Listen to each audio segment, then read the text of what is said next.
Hi students, कैसे हैं आप लोग? Hope you all are fit and fine.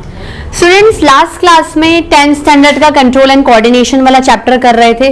उसमें हम लोगों ने सारे एंडोक्राइन ग्लैंड्स को स्टडी कर लिया था।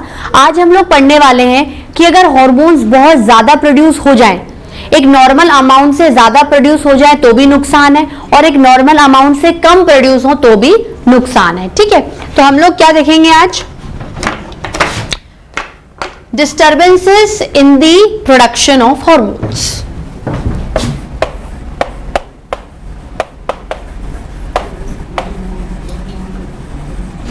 Disturbances in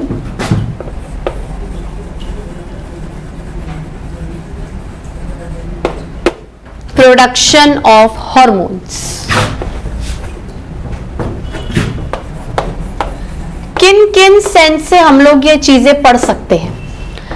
या तो हॉर्मोन्स बहुत ज्यादा प्रोड्यूस हो जाएं, बहुत ज्यादा ब्लड में आ जाएं, हद से ज्यादा ऑर्गन्स को दे रहे हो और हाइपर एक्टिविटी हो रही है, या फिर बहुत कम प्रोड्यूस हो रहे हैं, या प्रोड्यूस होकर बहुत ही मिनिमम अमाउंट ब्लड में जा रहा है और ब्लड उन्हें प्रॉपरली ऑर्गन्स तक नहीं पहुंचा पा रहा है, तो एक्टिविटी क्या हो रही है? Hypo activity. ठीक है, तो या तो हॉर्मोन्स की वेरी मच प्रोडक्शन से, वेरी मच प्रोडक्शन मतलब मोर देन नॉर्मल, और वेरी लेस प्रोडक्शन मतलब लेस देन नॉर्मल। अगर आप एक नॉर्मल तरीके से एक एवरेज लेके चलते हो तो वेरी मच प्रोडक्शन मतलब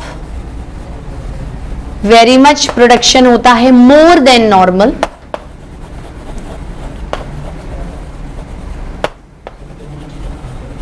मोर देन नॉर्मल। ठीक है, और very less production,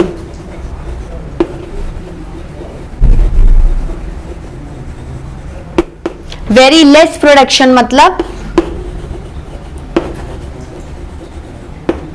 less than normal, less than normal, more than normal, less than normal, more than normal, less than normal. ठीक है, अब अगर हम बात करें कि मोर देन नॉर्मल अगर होता है तो क्या सिचुएशन हो जाएगी?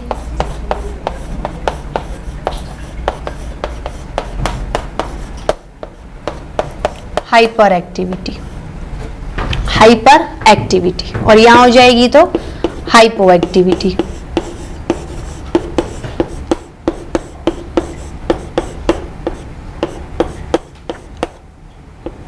Hypo activity. ठीक है, अब हम बहुत सारे हॉर्मोन्स तो पढ़ेंगे नहीं, कुछ कुछ मेन हॉर्मोन्स जो आपके सिलेबस से रिलेटेड हैं, उनसे रिलेटेड अगर हाइपर एक्टिविटी होती है तो बॉडी को क्या कॉन्सिक्वेंस झेलने पड़ेंगे। अगर आपकी बॉडी नॉर्मल से डेविएट हो जाएगी तो आपको कोई ना कोई बीमारी या अनकंफर्टनेस फील होगी, आप उस नॉर्मल कंडीशन में नहीं आ पाओगे। यही चीज हमें देखनी है। ठीक है, उसमें हम जो सबसे पहला हार्मोन पढ़ने वाले हैं उसका नाम है ग्रोथ हार्मोन। क्या है? Growth hormone. क्या पढ़ने वाले हैं स्टूडेंट्स हम लोग? Growth hormone. क्या पढ़ने वाले हैं? Growth hormone. ठीक है, ग्रोथ हार्मोन क्या करा रहा है, क्या हेल्प करता है, उसका नॉर्मल काम क्या है? Overall growth of the body. ठीक है, ग्रोथ हार्मोन पिट्यूटरी ग्लैंड का एंटीरियर लोब बनाता है, ब्लड में पोर कर देगा जहां जहां ग्रोथ की जरूरत है। सेल डिवीजन करवाना है, एक लिमिट तक सेल डिफरेंशिएशन कराना, रोकना भी है, वहां पर ब्लड उस ग्रोथ हार्मोन को क्या कर देगा? दे देगा। उस पर्टिकुलर ऑर्गन को ग्रोथ हार्मोन क्या हो जाएंगे? मिल जाएंगे। तो ओवरऑल ग्रोथ ऑफ बॉडी। ठीक है, ये तो क्या है? इसका नॉर्मल काम है। अगर इसकी हाइपर एक्टिविटी होगी, बहुत ज्यादा ग्रोथ हार्मोन रिलीज हो गया एकदम भर के, ठीक है, अगर इसकी हाइपर एक्टिविटी होती है, हाइपर एक्टिविटी हो गई तो जो प्रॉब्लम होगी वो होगी जाइजेंटिज्म, लंबू। बहुत हद से ज्यादा लंबा आदमी है, बहुत ज्यादा ग्रोथ हार्मोन आपको मिल गए। ठीक है, हैंड को मिल गए, आपका हैंड एक एप्रोप्रिएट साइज तक होता है आपकी हाइट के अकॉर्डिंग। अब ब्लड क्या है? हद से ज्यादा ग्रोथ हार्मोन देता जा रहा है, रोक ही नहीं रहा है, रोक ही नहीं रहा है, रोक ही नहीं रहा। हार्मोन की क्या प्रॉपर्टी होती है? जैसे ही वो डिलीवर हो जाते हैं ऑर्गन्स पे वहीं खत्म हो जाते हैं और आराम से धीरे धीरे बन के आ जाते हैं। मान लो ये लैग टाइम ही नहीं हो रहा, कुछ फटाफट आते जा रहे हैं, हार्मोन्स आते जा रहे हैं, आते जा रहे हैं, आते जा रहे हैं।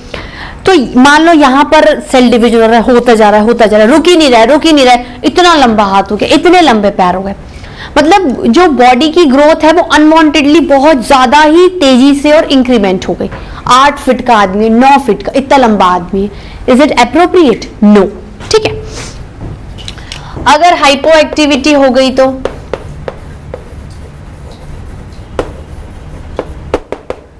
हाइपो एक्टिविटी में आदमी क्या हो जाएगा, बहुत ज्यादा बोना हो जाएगा, ड्वार्फिज्म हो जाएगा उसको। क्या हो जाएगा?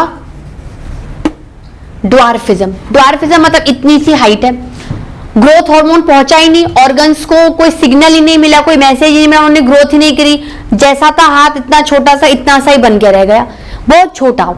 ठीक है, तो यहां पर ग्रोथ हार्मोन हद से ज्यादा काम करके यहां पर काम करे ही नहीं, तो ये आपको प्रॉब्लम्स हो सकती हैं। ठीक है,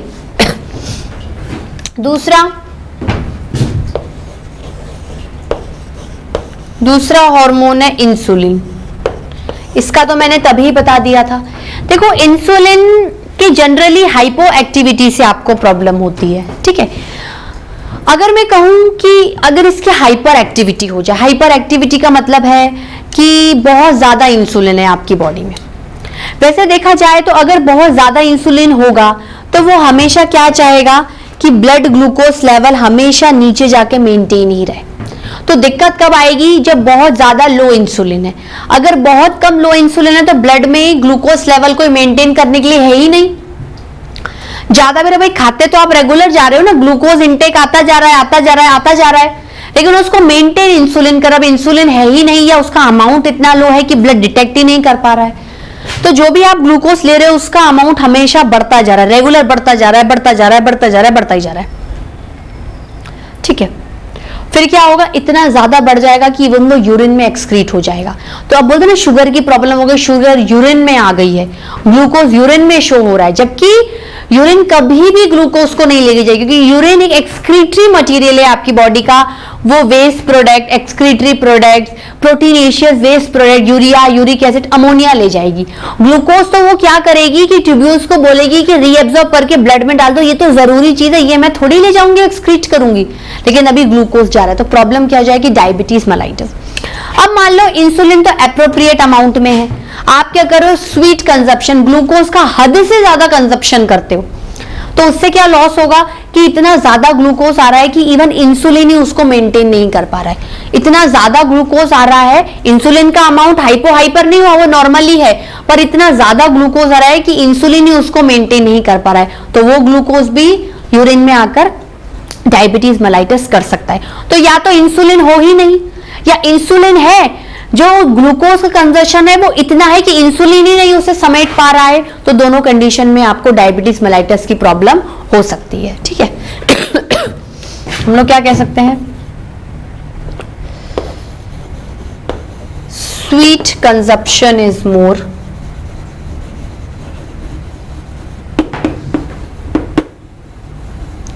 स्वीट कंजप्शन इज मोर, या फिर अगर इंसुलिन की हाइपो एक्टिविटी हो जाती है, रिजल्ट दोनों का एक ही निकलेगा। हाइपो एक्टिविटी हो गई तो क्या होगा?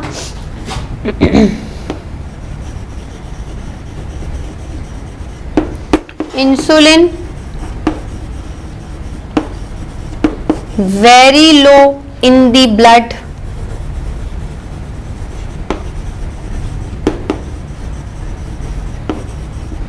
not able to maintain or lower the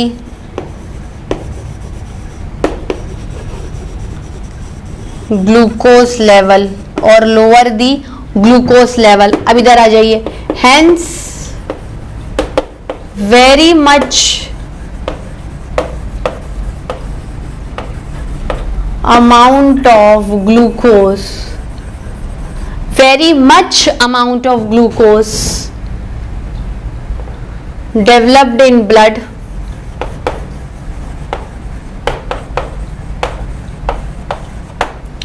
even get appears in urine,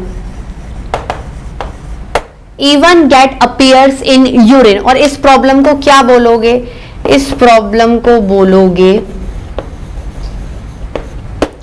diabetes mellitus. Diabetes mellitus. ठीक है students, note it down. So students, have you noted down? चलिए अब क्या देखना है? अब जो तीसरा हार्मोन है जो कि थायराइड ग्लैंड बनाता है, जैसे थायरॉक्सिन, उसकी हाइपो और हाइपर एक्टिविटी के बारे में क्या करेंगे? डिस्कस करेंगे। स्टूडेंट्स, बोर तो नहीं हो रहे ना? समझ आर अप्रोचिंग, समझ आ गए हैं? नींद आएगी, थकावट होगी, आलसपन आएगा, इसलिए कुछ नहीं करना। ड्रिंक लॉट्स ऑफ वाटर, हर थोड़ी देर में पानी पीते रहिए। और अगर नींद आए तो मुंह को अच्छे से ठंडे पानी से धो लीजिए। नींद जो अनवांटेड ड्राउजीनेस होती है ना, स्लीपीनेस, वो नहीं होगी। गर्मियों में बहुत होने वाली है। मैंने आपको ये डाउट में बताया भी था कि ड्राउजीनेस क्यों होती है, अनवांटेड टाइम पे स्लीपिंग हो रही है। ठीक है, तो ध्यान रखिए, पढ़ाई आपको हर टाइम करनी है, नींद को भगाना है। Take 7 to 8 hours of daily sleep, उसके अलावा सोना नहीं है। बाकी टाइम पढ़ाई करनी है और एंजॉय करना है। ठीक है, बात क्लियर हुई? चलो, वेरी गुड। अब कौन सा हार्मोन है? Thyroxine.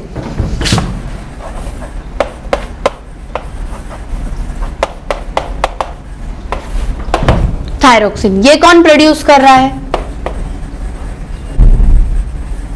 Produced by thyroid gland. Produced by thyroid gland. ठीक है, अब थायरॉक्सिन, देखो जनरली जो भी हॉर्मोन्स है थायराइड ग्लैंड के, थायरॉक्सिन, वो आयोडीन की बने हुए रहते हैं। किसके बने हुए रहते हैं स्टूडेंट्स? आयोडीन के। इसलिए बोलते हैं कि आपका नमक आयोडाइज्ड नमक होना चाहिए। अच्छे से आयोडीन आएगा तो थायराइड ग्लैंड को स्टिमुलेट करेगा कि थायरॉक्सिन बनाओ।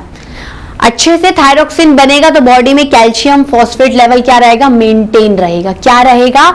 मेंटेन रहेगा। और जैसे थायरॉक्सिन का फंक्शन होता है कि बॉडी में जो भी मेटाबॉलिज्म है, जो भी मैं खा रही हूं, सेल उसे प्रॉपरली यूज करके एनर्जी निकाले, वो तो सबसे ज्यादा जरूरी है। मैं जो खाऊंगी अगर प्रॉपरली बॉडी को मिलेगा तभी तो हेल्दी और एनर्जेटिक रहूंगी।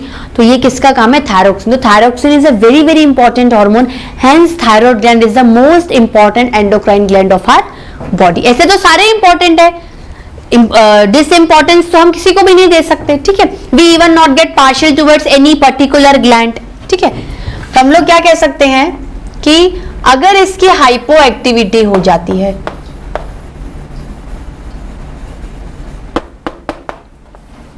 हाइपो एक्टिविटी में डिजीज का नाम है क्रेटिनिज्म।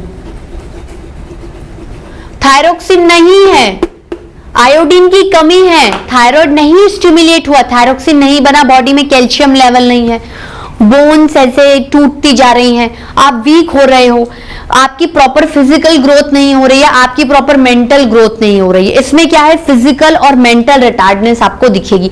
इसमें इतना डीप में नहीं जाना, जितना बता रही हूं it is more than sufficient. ठीक है, तो फिजिकल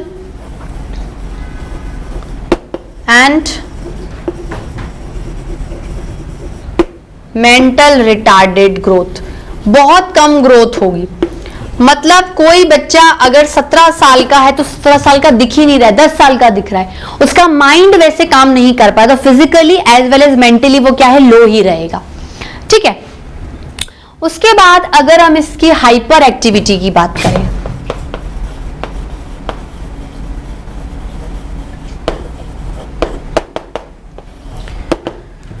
अगर हम इसकी हाइपर एक्टिविटी की बात करें तो जो डिजीज होती है उसको बोलते हैं गोइटर। ठीक है, होता क्या है, इसको मैं वापस लिख देती हूँ स्टूडेंट, समटाइम कुछ अल्फाबेट्स मिल जाते हैं तो चेंज हो जाती है स्पेलिंग। गोइटर, गोइटर मतलब घेंगा।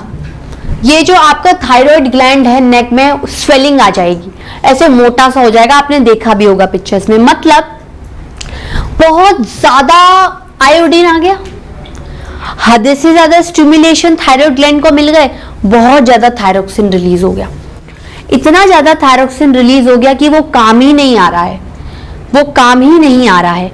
दैट मीन्स जो आयोडीन आपकी बॉडी में आया है उसने थायराइड ग्लैंड को ढंग से स्टिमुलेशन दिया ही नहीं है जिससे वो थायरोक्सिन बना पाए।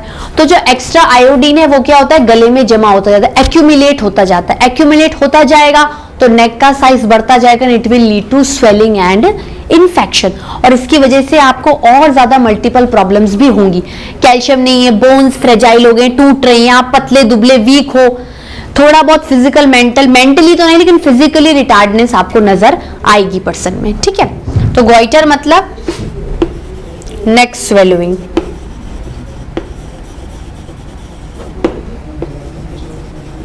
Due to excessive accumulation of iodine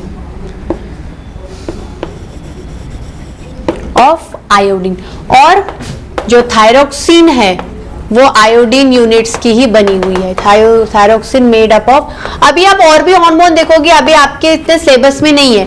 thyroxine के साथ हार्मोन से ट्राई आयोडोथायरोनिन, ट्राई आयोडो नाम ही बता रहा है कि थायरोनिन नाम का हार्मोन है और 3 आयोडीन यूनिट से मिलकर बना हुआ है, made up of iodine units.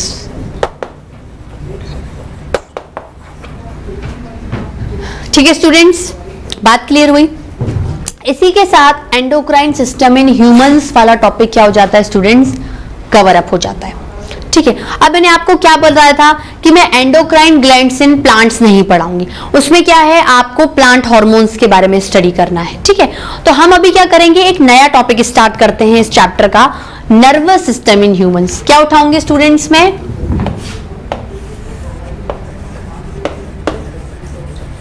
Nervous system in humans. Sorry, nervous नाम सुनते से नर्वसनेस आ गई होगी।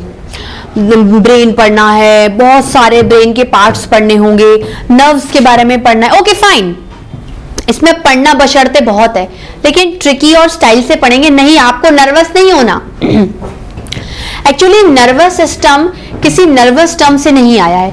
नर्वस सिस्टम का मतलब होता है related to nerves, related to its nerve cell, its neurons, क्योंकि सिस्टम है तो अगर सिस्टम ऑर्गन टिश्यू से आया है तो उसका स्ट्रक्चर और फंक्शन तो सेल ने ही बनाया होगा, the building blocks of our life. ठीक है, सबसे पहले नर्वस सिस्टम क्या है, देखो नर्वस सिस्टम भी एक कंट्रोल एंड कोऑर्डिनेशन का सिस्टम है। 2 ऑर्गन्स के बीच में म्यूचुअल अंडरस्टैंडिंग बनाना, अगर एक ऑर्गन कोई सिग्नल या मैसेज प्रोड्यूस कर रहा है तो उसको दूसरे ऑर्गन तक पहुंचाना। ठीक है, प्रॉपरली उनके बीच में कंट्रोल रखवाना, कोऑर्डिनेशन करवाना, सिंक्रोनाइजेशन करवाना, जिससे कि बॉडी की सारी एक्टिविटीज प्रॉपरली यूनिटी में, हार्मनी में क्या हो जाए, परफॉर्म हो पाए। तो नर्वस सिस्टम एक तरीके से एंडोक्राइन सिस्टम की तरह काम कर रहा है, लेकिन इसके काम करने का तरीका उससे अलग देखा जाएगा। ठीक है, it is used for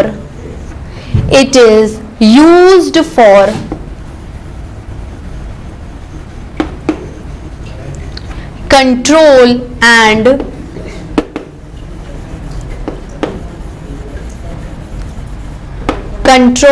and coordination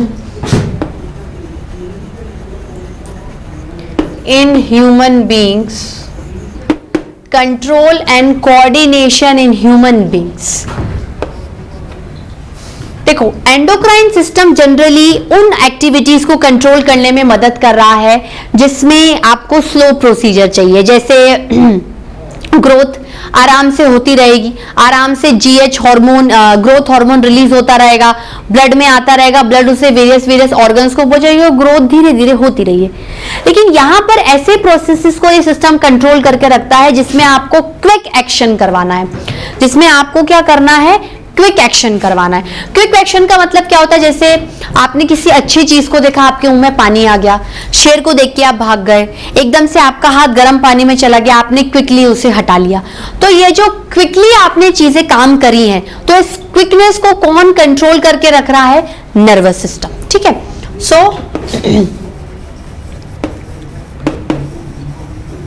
used to carry out processes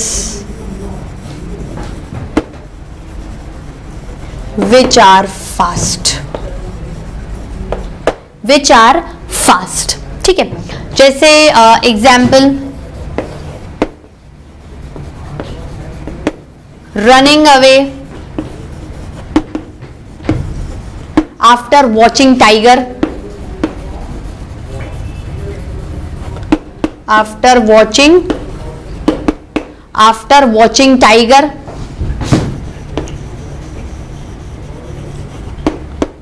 watering in mouth, watering in mouth. ठीक है, तो यहां पर क्या है, आपको एक्टिविटी क्विकली करानी है.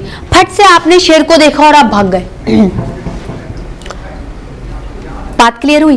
अब आप मुझे एक बात बताओ कि आपने शेर को देखा, देखा मतलब आईज ने देखा, ये एक पहला ऑर्गन था. इस आई ने इंटरप्रेट करवाया ब्रेन को. ब्रेन भी एक ऑर्गन है कि शेर है और ये मेरे लिए डेंजरस हो रहा है, मुझे भागना है. ब्रेन और आई दोनों ने मिलकर किसको कोऑर्डिनेट करवाया? पैरों को, हाथों को, कि चलो अब भागो, चलो अब भागो. मतलब ये जो ऑर्गन्स के बीच में यूनिटी की फॉर्म में, हार्मनी की फॉर्म में जो सिंक्रोनाइजेशन हुआ है, वो किसकी वजह से हुआ है? वो नर्वस सिस्टम की वजह से हुआ है. मतलब आईज ने कोई मैसेज ब्रेन को दिया होगा, फिर ब्रेन और आईज ने मिलकर लेग्स को दिया होगा, मसल्स को दिया होगा. तो एंडोक्राइन सिस्टम में हम इस मैसेजेस को केमिकल मैसेंजर हार्मोन्स बोल रहे हैं. यहां पर हम ये जो मैसेज का जनरेट होना आईज में, फिर उसका ट्रांसमिट होना ब्रेन ने, फिर वहां से इंटरप्रेट होकर कुछ जनरेट होकर लेग्स में आना, ये जनरेशन फटाफट जनरेट करके क्विकली उसको भेजना विद इन सेकेंड्स. तो जनरेशन एंड ट्रांसमिशन, ये मैसेज का जनरेशन एंड ट्रांसमिशन क्या कहलाता है? Generation of impulse and it's transmission. मतलब वहां पर मैसेज को हार्मोन्स, केमिकल मैसेंजर्स के नाम से बोला, यहां पर हम इंपल्स के नाम से बोलेंगे. जो भी मैसेज या सिग्नल प्रोड्यूस हो रहा है या हमें आगे भेज के दूसरे ऑर्गन को अपना मैसेज बताना है, जिससे कि वो समझे और इंटरप्रेट कर पाए. भाई ब्रेन और आई की बात लेग ने समझी तभी तो भागा, नहीं तो खड़ा रहता. And tiger will kill that person. ठीक है, तो क्या कह सकती हूं मैं? Here generation, here generation and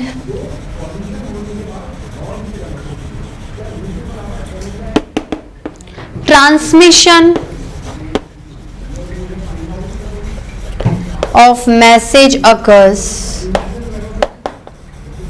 in the form of impulse,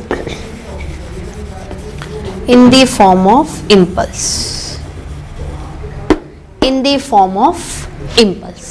ठीक है, note it down.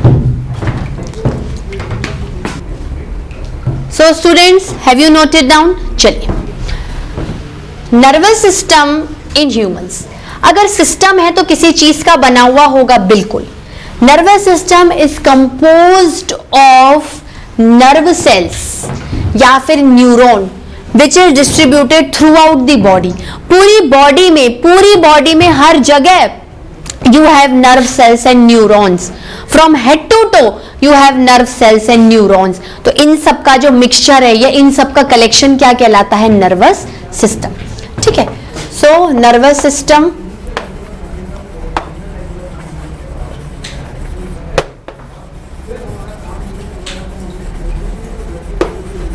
composed of nerve cells या फिर न्यूरॉन्स. इनके बारे में अपन डीप में आगे पढ़ेंगे, अभी इनके बारे में अपन को डिस्कस नहीं करना है. इससे पहले, इसको पढ़ने से पहले अपन कुछ टर्मिनोलॉजीज पढ़ेंगे. उसको पढ़ने के बाद ही ये पढ़ना क्या हो जाएगा? साकार हो जाएगा. टर्मिनोलॉजीज, कुछ चीजें आपको ध्यान में रखनी है. ठीक है, टर्मिनोलॉजीज में 3 तरीके के टर्म्स आपको बहुत अच्छे से याद होने चाहिए. स्टिमुलस, रिस्पॉन्स और रिसेप्टर. उसमें आपके इफेक्टर ऑर्गन्स भी आते हैं. मतलब ये जो टॉपिक है इफेक्टर ऑर्गन, ये अपन रिसेप्टर में ही पढ़ेंगे. ठीक है, सबसे पहले अपन बात करते हैं स्टिमुलस की. किसकी बात करते हैं? स्टिमुलस. मैं आपको एक प्रैक्टिकल एग्जाम्पल देती हूं, उससे आपको तीनों समझ में आ जाएंगे। आपने शेर को देखा, शेर को देखना मतलब शेर क्या है आपके लिए? स्टिमुलस है, मतलब एनीथिंग विच अवेकन्स यू, जिसने आपको एकदम जगा दिया, कोई एक्टिविटी करने पे मजबूर कर दिया, किसी ऑर्गन को क्या कर दिया? पुश कर दिया कि अब आपको ये काम करना है। तो स्टिमुलस क्या है? Anything, anything which allows you to give response. ठीक है, कोई भी ऐसी चीज जिसने आपको क्या है? पुश किया है या काम करने पे मजबूर कर दिया, मतलब anything which allows you to do work, या आंसर देने पे मजबूर कर दिया कि शेर दिखा है अब भागना है। इसका आंसर क्या है? शेर देखना, भागना है। तो anything which allows you to do anything, अब वो एनीथिंग कुछ भी हो सकती है। ठीक है, आपने शेर को देखा, आप आंसर क्या करोगे? भाग जाओगे, रन अवे। तो रन अवे मतलब रिस्पॉन्स, रिस्पॉन्स मतलब answer to the stimulus, answer to the stimulus. Receptor मतलब किसने रिसेप्ट किया, किसने रिसीव किया। एक्चुअली रिसेप्टर्स हमारी बॉडी के सेंस ऑर्गन्स होते हैं। जैसे आंखें हो गई, उन्होंने देखा तो रिसीव किया कि नहीं यहां पर खतरा है, भागो। या अगर आपको फुटबॉल खेलना है तो आपकी आंखें सबसे पहले फुटबॉल दिखेंगी, उसके बाद वो लेग्स को सिग्नल भेजेंगे कि now you can and push the football and start your game. कान है, सुनते हैं, आप किसी की बात सुनते हो, समझोगे, उसके बाद ही तो रिस्पॉन्स दोगे, तो उसका बोलना स्टिमुलस, आपका सुन के जवाब देना रिस्पॉन्स। पर जिससे सुन रहे हो वो ईयर्स है। ठीक है, किसी चीज को सूंघना, स्मेल। डॉग्स में ये जो सेंस ऑर्गन्स होते हैं सूंघने के, ये बहुत ज्यादा तेज होते हैं ह्यूमंस के रिस्पॉन्स में, रिस्पेक्ट में। आपको कोई चिमटी खोड़ता है स्किन पे, टच रिसेप्टर, आप बोलोगे नहीं दर्द हो रहा है दूर हटो, दर्द हो रहा है दूर हटो। तो आपने क्या है? फील किया। वो जो आदमी चिमटी खोड़ रहा है वो स्टिमुलस है, आपने हाथ हटाया वो रिस्पॉन्स है, और रिसेप्ट किसने किया? सेंसरी ऑर्गन, स्किन ने। उसी से रिलेटेड इफेक्टर ऑर्गन्स, मतलब जैसे आपको कोई काम करना है, रिस्पॉन्स में आपको कोई काम करना है तो कौन सा ऑर्गन इफेक्ट शो करेगा। जैसे शेर को देखा तो शेर स्टिमुलस, देखा आई से रिसेप्टर, भागना रिस्पॉन्स। लेकिन भागने में मदद किसने की? मसल्स ने। The organs which are responsible for giving the answer, वो प्रॉपरली कौन से कहलाते हैं? इफेक्टर ऑर्गन, मतलब मसल्स। तो स्टिमुलस क्या है? Anything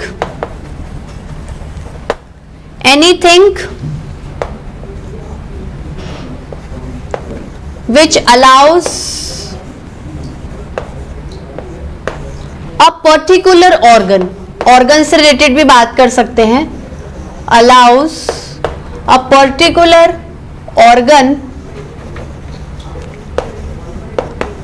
to do work। ठीक है, रिस्पॉन्स क्या होता है? रिस्पॉन्स का मतलब होता है answer to the stimulus.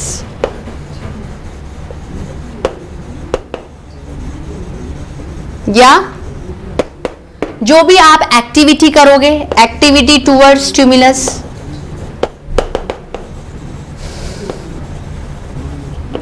Activity towards stimulus,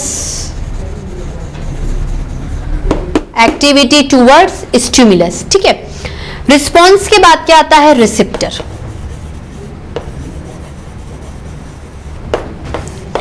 receptor का मतलब होता है sense organ which actually receive the stimulus.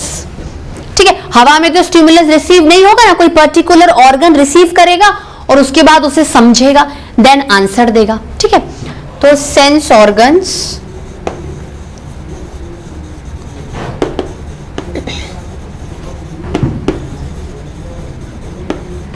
which receive the stimulus। अब क्या है, आपके पास किस किस तरीके से सेंस ऑर्गन्स होते हैं? जैसे फोटो रिसेप्टर्स। फोटो मतलब फोटो को आप किससे देखते हो? आईज से देखते हो, मतलब आपकी आईज में कुछ लाइट गिरेगी, उसके बाद आप वो चीज देखोगे। मतलब सामने वाली चीज जब तक कोई लाइट रिफ्लेक्ट नहीं करेगी आप देखोगे नहीं। सामने कोई ब्लैक चेयर रखी है तो ब्लैक लाइट रिफ्लेक्ट होगी आंखों पे, तब आपको वो ब्लैक चीज नजर आएगी। ठीक है, तो फोटो रिसेप्टर आईज हो गए।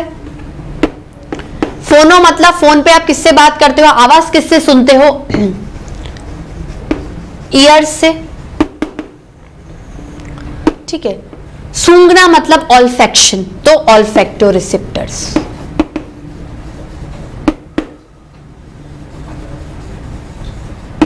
डॉग्स, ठीक है। टच में आप टेंगो रिसेप्टर्स कहते हैं, ठीक है। टेंगो रिसेप्टर्स मतलब टच वाले। स्किन, ठीक है। उसके बाद लास्ट कौन सा है? Effector organ. Effector organ,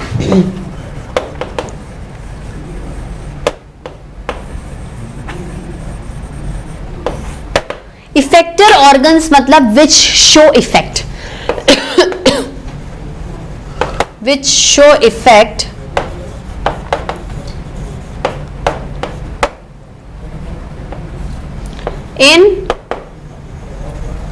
in order to give answer, जवाब देने के लिए कोई काम तो करवाना पड़ेगा ना, और वो काम कौन कर रहा है? Effector organs. In order to give answer in the form of response. इस सिचुएशन में आंसर थोड़ी बोलेंगे, इसमें तो रिस्पॉन्स बोलेंगे, in the form of response, ठीक है स्टूडेंट्स। एग्जाम्पल जैसे मस्कुलर मूवमेंट्स,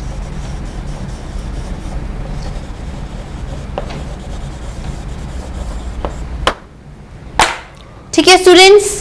इसी के साथ आपका आज का लेक्चर फिनिश होता है, ठीक है। हम लोगों ने endocrine system in human beings अच्छे से पढ़ लिया, नर्वस सिस्टम इन ह्यूमंस का लगभग जो इंट्रोडक्शन है वो भी ले लिया। नेक्स्ट लेक्चर में मैं आपको न्यूरॉन के बारे में पढ़ाऊंगी, ठीक है। न्यूरॉन के बारे में पढ़ोगे तो ये टर्मिनोलॉजीज घूमेंगी, तो अब आपको दिक्कत नहीं आएगी, ठीक है। न्यूरॉन के बारे में पढ़ लोगे तो कैसे न्यूरॉन मैसेज को जनरेट करके ट्रांसमिट करता है वो समझ पाओगे। और उसके बाद हम नर्वस सिस्टम इन ह्यूमंस पढ़ेंगे, जिसमें हम ब्रेन से रिलेटेड, उसकी नर्व से रिलेटेड, स्पाइनल कॉर्ड और उसकी नर्व से रिलेटेड पढ़ेंगे। उसमें फिर क्या है, ये जो सारे ऑर्गन्स है ये और भी न्यू सिस्टम्स बना लेंगे, ठीक है। इतना समझ में आया? बाकी का नेक्स्ट लेक्चर में पढ़ेंगे students. Till then bye bye, have a nice day.